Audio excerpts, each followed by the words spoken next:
TNPSC dreamers நம்ம எக்கனாமிக்ஸில் ஒரு important டாப்பிக்கான நிதி இயக் ஒரு 1 மினிட் ரிவிஷன் மாதிரி பார்க்கலாம். ஃபஸ்ட்டு நிதி இயக்கில் அதோட அப்ரிவேஷன் நம்ம தெரிஞ்சுக்கணும். So national institution for transforming India, எல்லா விடையும் பார்த்துங்க. National institution for transforming India இது எப்போ ஸ்டார்ட் பண்ணாங்கன்னா January 1 and 2015. எதை ரீப்ளேஸ் பண்ணி இது வந்துச்சுன்னா நம்மளோட திட்டக்குழு இருக்குது பார்த்தீங்களா, அந்த திட்டக்குழுவை ரீப்ளேஸ் பண்ணி தான் நம்மளுக்கு இந்த நிதி இயக்கம் வந்து கொண்டு வந்தாங்க. இதோட முக்கிய நோக்கம் என்ன பார்த்தீங்கன்னா, நம்ம ரெண்டு அதாவது சென்ட்ரல் கவர்மெண்ட் ஸ்டேட் கவர்மெண்ட்டுக்கு இடையே உள்ள அந்த கோஆப்ரேட்டிவ் ஃபெடரேஷன் வந்து ஒரு ஸ்ட்ராங்காக பில்ட் பண்ணணுங்கிறக்காண்டி தான் கொண்டு வந்தாங்க. ஸோ இதோட எப்போவுமே தலைவர் யாருன்னு பார்த்தீங்கன்னா, யார் பிரதமராக இருக்காங்களோ அவங்க தான். இப்போ வந்து நம்மளுக்கு நரேந்திர மோடி. ஸோ இதில் எத்தனை உறுப்பினர்கள் அந்த மாதிரி பார்த்தோன்னா, இதற்கு வந்து ஒரு துணைத் தலைவர் இருப்பாங்க.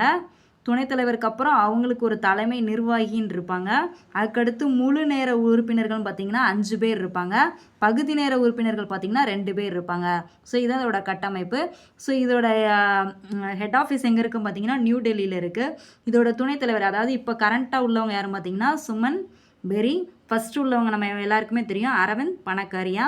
ஸோ அதுக்கடுத்து கவர்னிங் கவுன்சில் அதாவது அனைத்து மாநிலங்களோட முதலமைச்சரும் தான் இதில் உள்ள உறுப்பினர்களாக இருப்பாங்க. அதோட முக்கிய பங்கு என்ன பார்த்தீங்கன்னா policy think tank. Policy think டேக்னா அதோட சிந்தனை குழு எப்போவுமே கரண்ட் ட்ரெண்டில் நம்மளுக்கு பொருளாதாரத்தில் இம்ப்ளிமெண்ட் பண்ணிக்கிட்டே இருக்கணுங்கிறக்காண்டி தான். இதில் 2 முக்கியமான ஸ்கீம் என்னென்னு பார்த்தீங்கன்னா aspiration district programs and Atal innovation mission. அதாவது இனி வர இதில் நம்மளுக்கு எவ்வளோ பொருளாதாரத்தை இது பண்ணால் நம்மளுக்கு இன்க்ரிமெண்ட் கிடைக்கும், டெவலப் பண்ணலாம் அப்படிங்கிற ஓரியன்டாக இருக்கும். ஸோ உங்களுக்கான கொஸ்டின் என்ன பார்த்தீங்கன்னா, நம்ம இதோட முதல் சிஇஓவும் அதுக்கப்புறம் இப்போ கரண்ட் சிஇஓவும் பிப்ரவரியில் சேஞ்ச் பண்ணியிருக்காங்க. ஸோ அதை வந்து நீங்கள் கீழே தெரிஞ்சுன்னா கமெண்ட் பண்ணுங்கள். தேங்க்ஸ் ஃபார் வாட்சிங். Kindly subscribe.